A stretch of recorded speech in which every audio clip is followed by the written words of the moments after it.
Oh, this neighborhood's great. It was an inexpensive house that we could afford to buy. Becky and Tim O'Mara bought their fixer-upper We do enjoy the porch. in the middle of Adair Park, Kind of close to everything. which had the dubious distinction of being an Atlanta zip code with one of the highest foreclosure rates in the nation. One in the end was vacant.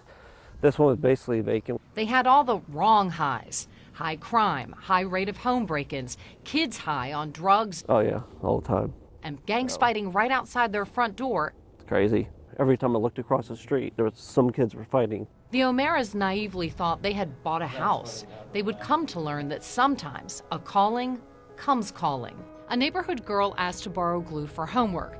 Then she asked for help to fix her broken bike. So we said if you wanted to help us do some, chores in our yard, we'd love for you to earn the money to be able to buy that stuff. A month of cleanup and chores later, the O'Maras bought the girl a new bike. And about 15, 20 minutes later, she showed up with a couple of friends, and they said, well, we want bikes too. And we were like, we don't have bikes.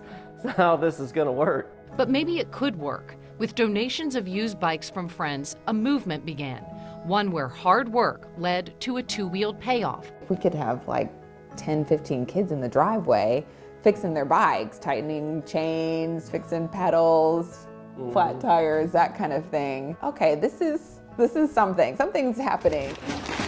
Something did happen. The nonprofit Bearings bike shops were born.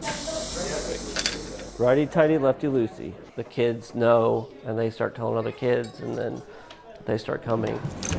And my friend, Genoa, he actually brought me here on a Saturday when it was open, and there was so many people here.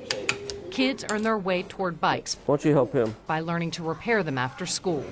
Bikes are secondary to what these children get. Pump it.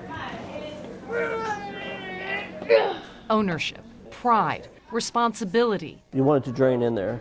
Okay, there you go. a father figure who goes over their report cards. And then you got social studies, a B, and then a 90 in visual arts. Who measures their growth on the outside and inside. It teaches you the value of a community.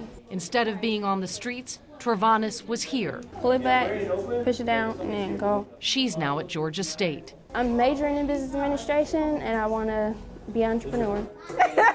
Somehow, an 8-year-old girl in search of glue knew that Tim and Becky O'Mara could fill the holes in her life and her heart. He taught me how to be responsible. Maybe not her stomach. He can't cook. And today, that girl, Brittany King, is going to college. They taught me everything. Like, they taught me more than my dad did, actually. Yeah. The gangs of fighting kids are gone. You'll see, dozens of kids sometimes just riding together out there, and a lot of laughter. The once filthy park is a pristine jewel of the neighborhood. Crime is down, home sales are up, because the O'Maras answered their unexpected calling.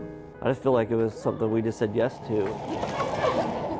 When you hear kids, out there playing and laughing and having a good time and not scared or worried that somebody's going to do something to them, I mean, how do you not want to do more of that? A little girl's search for glue, I know.